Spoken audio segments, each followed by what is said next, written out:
دن بدن کھلنے لگا ہے نعمت الاسلام یہ۔ بسم اللہ الرحمن الرحیم۔ صرف 5 منٹ کا مدرسہ قرآن و حدیث کی روشنی میں 148واں دن 28 جمادی الاولیٰ۔ نمبر 1، اسلامی تاریخ۔ غزوہ خندق میں صحابہ کی قربانی۔ غزوہ خندق میں مشرکین نے 10,000 کا لشکر لے کر مدینے کا محاصرہ کر رکھا تھا۔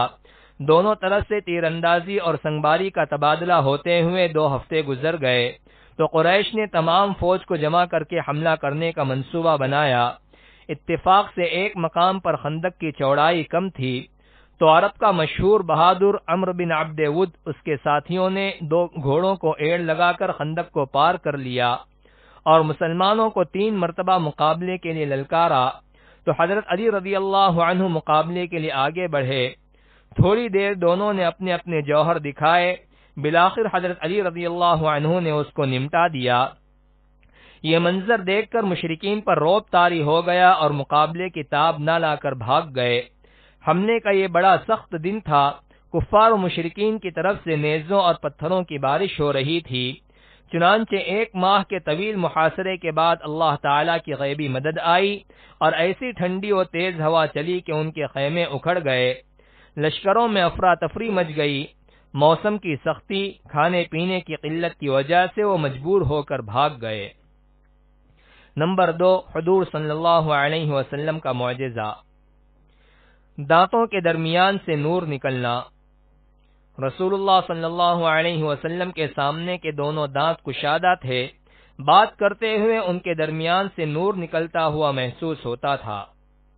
خلاصہ یہ بھی رسول اللہ صلی اللہ علیہ وسلم کا معجزہ ہے کہ آپ بات کرتے تو آپ کے منہ مبارک سے نور نکلتا۔ نمبر 3، ایک فرض کے بارے میں۔ شوہر کی وراثت میں بیوی کا حصہ۔ قرآن میں اللہ تعالیٰ فرماتا ہے، ان عورتوں کے لیے تمہارے چھوڑے ہوئے مال میں 1/4 حصہ ہے جبکہ تمہاری کوئی اولاد نہ ہو، اور اگر تمہاری اولاد ہو تو ان کے لیے تمہارے چھوڑے ہوئے مال میں 8واں حصہ ہے۔ ان کو یہ حصہ تمہاری وصیت اور قرض کو ادا کرنے کے بعد ملے گا۔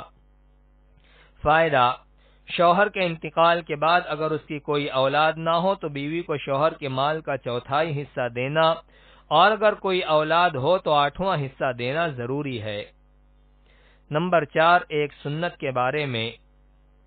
غم کے وقت یہ دعا پڑھے۔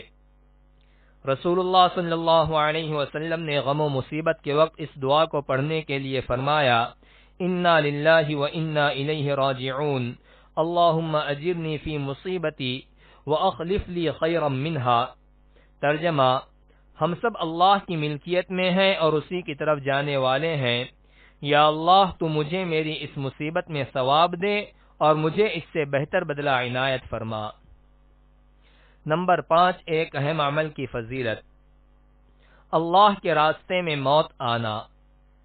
رسول اللہ صلی اللہ علیہ وسلم نے فرمایا، جو اللہ کے راستے میں قتل کیا جائے یا اس کو موت آ جائے تو وہ سیدھا جنت میں جاتا ہے۔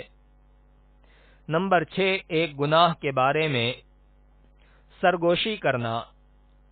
قرآن میں اللہ تعالیٰ فرماتا ہے، ایسی سرگوشی یعنی خفیہ مشورہ صرف شیطان کی طرف سے ہے جو کہ مسلمانوں کو رنج میں مبتلا کر دے۔ وہ اللہ کی مشیت و ارادے کے بغیر مسلمانوں کو کچھ بھی نقصان نہیں پہنچا سکتا اور مسلمانوں کو اللہ ہی پر بھروسہ رکھنا چاہیے۔ نمبر 7، دنیا کے بارے میں۔ آخرت کے مقابلے میں دنیا سے راضی ہونا۔ قرآن میں اللہ تعالیٰ فرماتا ہے، کیا تم لوگ آخرت کی زندگی کے مقابلے میں دنیا کی زندگی پر راضی ہو گئے؟ دنیا کا مال و متاع تو آخرت کے مقابلے میں کچھ بھی نہیں، یعنی مسلمان کے لیے مناسب نہیں ہے کہ وہ دنیا کی ہی زندگی پر راضی ہو جائے یا دنیا کے تھوڑے سے ساز و سامان کی خاطر اپنی آخرت کو برباد کر دے۔ نمبر 8، آخرت کے بارے میں۔ جنت الفردوس کا درجہ۔